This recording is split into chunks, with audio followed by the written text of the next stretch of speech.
Well, when we were putting the exhibit together, it was fascinating to see how similar the ideas of the previous years are to the ideas we have today, and how a lot of what we're doing in the future and going forward has its roots in the past. And so we thought we'd want to call the show Past as Prologue, because we're not only looking backwards, we're looking forward. Past as Prologue is a sprawling exhibition celebrating 50 years of work from Michael Graves' architecture and design. It was in 1964 that Michael Graves, then a young professor of architecture at Princeton University, opened his firm. Since then, Michael Graves buildings have risen around the world, and Michael Graves products have filled our homes. At the opening, Michael Graves greeted fans and took a close look at the exhibition.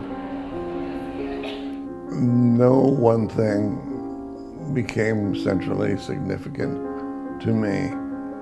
It was the impact of the whole.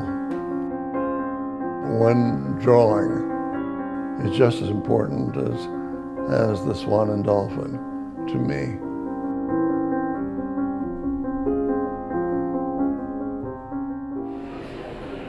Some of the things that we were interested in doing started pretty early in the practice. We were starting to design furniture and rugs and consumer products even in the 70s. Alessi, for example, is still an ongoing relationship. We started working with Alessi in the early 80s, and we've been working with them for 30 years. That tea kettle has been on the market for 30 years, and it keeps on going, and they keep on selling it, and it's really incredible.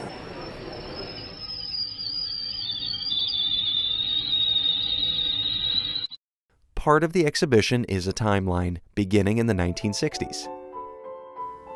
I started by making rather abstract modern buildings, a couple of houses. It's what I had been taught in school, and it's what I did in school. But once I got these buildings up and built, I found them a bit mute, and they didn't say what I wanted to say. And even though I'd been to Rome by that time, I didn't know how to use Rome. Learning how to use Rome. This would be the key to a way of seeing and working that continues to permeate everything created by Michael Graves' architecture and design. In 1960 and 61, Michael Graves won a fellowship to study at the American Academy in Rome. He immersed himself in classical architecture and art, made dozens of drawings and observations that eventually led him away from the abstract modernism that he had been taught in school. When you start to think about the door, for instance, and the threshold, and you say, what is this word threshold? Where does that come from? And when you look it up and you find out what it is about, it's from mythology, and it's just a glorious story. Some of these humanistic classical ideas began to take hold during the renovation of an abandoned warehouse Michael Graves bought in 1969. Ultimately transforming it into his own house. When you come into a building, you're leaving the outside, but you leave it gradually. For instance, my own house, I made a little courtyard, and you enter through the courtyard where you're becoming semi-private, and you're conditioning yourself for the door. And then the door occurs, and the inside is not unlike the outside then.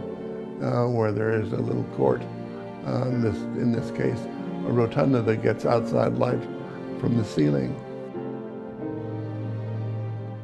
The architecture is a part of what you're trying to say. In 1982, the whole world started listening to what Michael Graves was trying to say. He won a design competition for a city office building in Portland, Oregon. The Portland building was a box built on the cheap, but it made waves.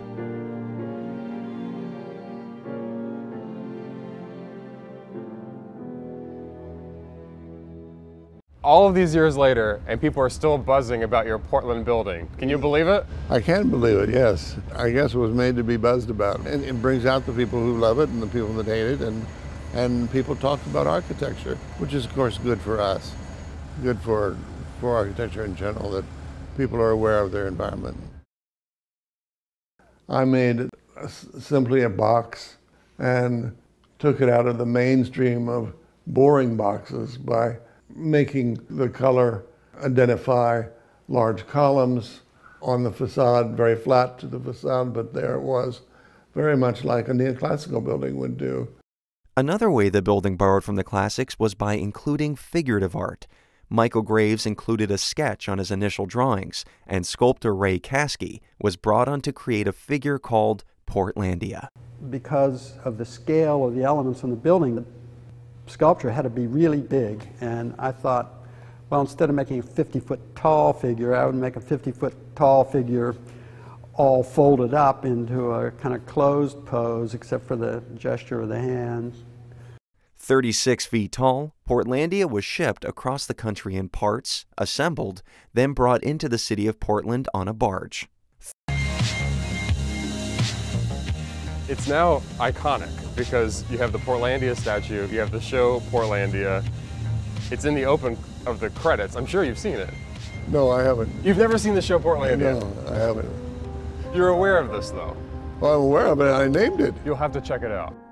The timeline of Past As Prologue documents major projects in every decade, ending with products still in development.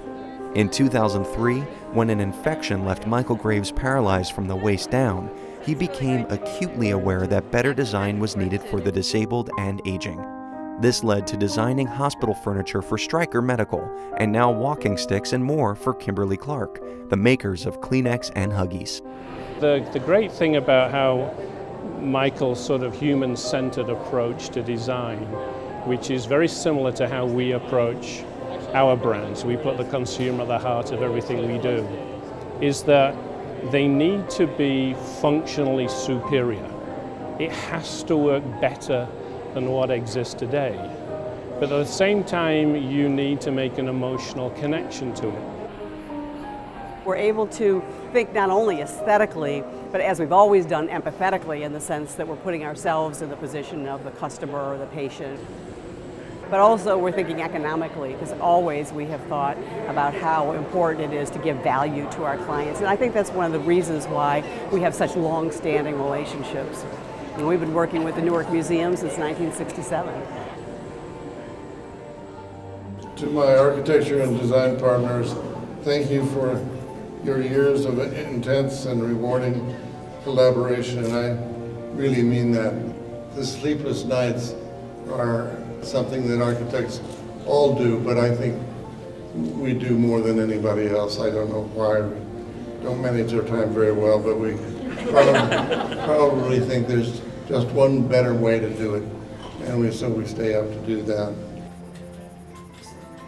I think they've internalized a way of doing architecture that we've all been responsible for. I have been in terms of my initial sketches and drawings and the way buildings get built and so on, and they have by their contributions to those buildings. And that's an important dimension. It's not all me, it's them as well. 2 buildings filled, but it's just a sampling of the work from 50 years at Michael Graves Architecture and Design. And what I'm hoping is that people have as much fun looking at this stuff as we had in making it.